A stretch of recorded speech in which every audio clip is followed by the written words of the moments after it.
In this video, I'm going to showcase the most accurate all-in-one trading toolkit that you can use to achieve profitability in your trading in 2025. To add this indicator to your chart, you want to go to TradingView and then open any trading security that you like. After that, you want to click on Indicators and type in Comprehensive Trading Toolkit, and it's going to be this one by Big Beluga. Now, after adding this indicator to your chart, the first thing you want to do is double-click on it, so we can activate the divergences as well as the correction detection. After that, click OK. This is the Comprehensive Trading Toolkit by Big Beluga. And I know you may be thinking, what exactly is it? Well, it's a tool designed to help traders analyze market trends, identify potential reversals, and manage risk effectively. Now, let's go over what this indicator is made of.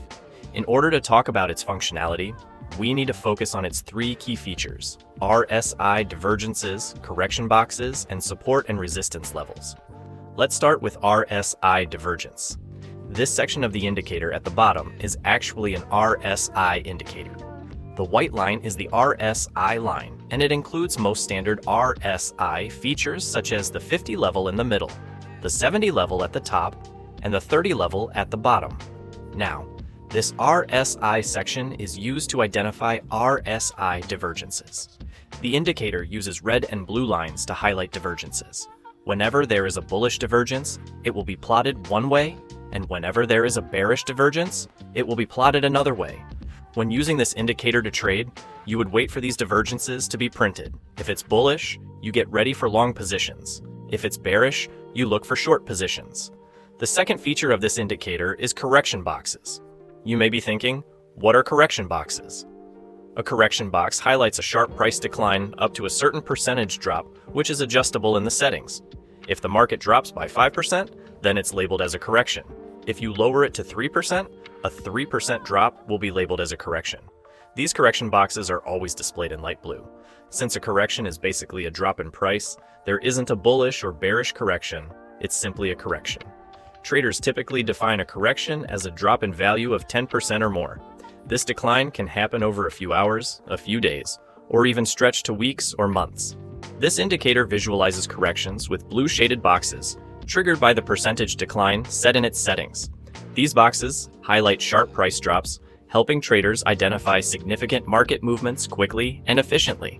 Correction boxes are important because significant price declines usually lead to buying opportunities. By the way, I have an important announcement. Have you heard about BingX's contest with a $1 million prize? Called the Super X Spring Contest, this trade contest offers everyone a chance. You can participate in the Solo ROI Contest, Solo Trading Volume Contest, or Team Contest. All you need to do is to become a member of BingX with a commission discount via the link in the description. Visit the link for more details. Now, back to the video. Enabling traders to identify potentially advantageous entry points in the market. Last but not least, we have support and resistance levels, which can be identified by these red and green levels. This is a support level, and this is a resistance level. This indicator dynamically detects key support and resistance levels based on price pivots. When the price is above a level, it plots a green shaded area, indicating support. When the price drops below a level, it plots a red shaded area, highlighting resistance. Over time, you'll notice that some of the support and resistance levels have dashed lines, while others have solid lines. A support or resistance level with a solid line is considered a strong level, whereas a level with a dashed line is considered a weaker level. Next, we're going to go over how we can use this indicator to trade. But before we do that, let's take a look at the settings. As you can see, on the Inputs tab, we have support and resistance length with a default value of 30. This value determines how far back the indicator can go to detect and track support and resistance levels. If you have a higher value, like 100, it's going to give you the levels formed up to 100 bars back. For me, I'm going to change this to 50. You can also change the colors of the support and resistance levels right here. Then we have the RSI settings, where you can set the RSI length as well as your overbought and oversold levels.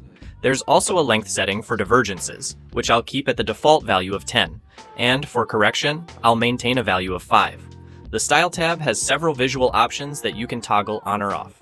After you've made your changes, click OK. Now, how can we use the three features of this indicator to trade? These three features are divergences, correction zones, and support and resistance levels. Let's start with divergences, and we're going to combine them with correction zones.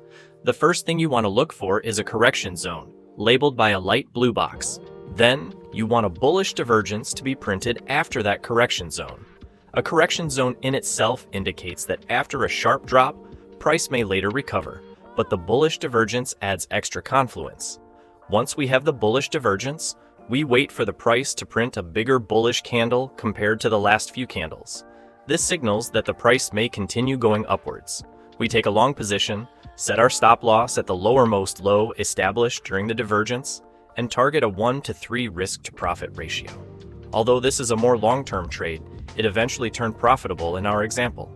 Since correction zones are always drops in price, they can only pair with bullish divergences, meaning we won't be taking short positions using this particular approach.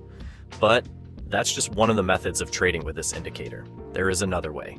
Now, for the second strategy, we're going to be combining support and resistance levels with divergences.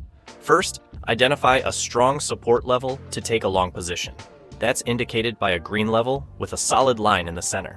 Next, wait for the price to establish a bullish divergence while retesting this support level. That means the divergence should form as close to the support level as possible, suggesting a higher probability of an upward move. Remember that divergence signals are delayed by a few candles, usually around 9 or 10, but that doesn't change our conditions. Once you see the divergence, wait for a bullish engulfing or a strong bullish candle. Then, take your long position, set your stop loss under the support level, and target the next resistance level. In this example, you'll see. It provides a decent risk to reward ratio, and the trade ended up profitable. For a short position, do the opposite. Identify a strong resistance level, indicated by a red level with a solid line at the center.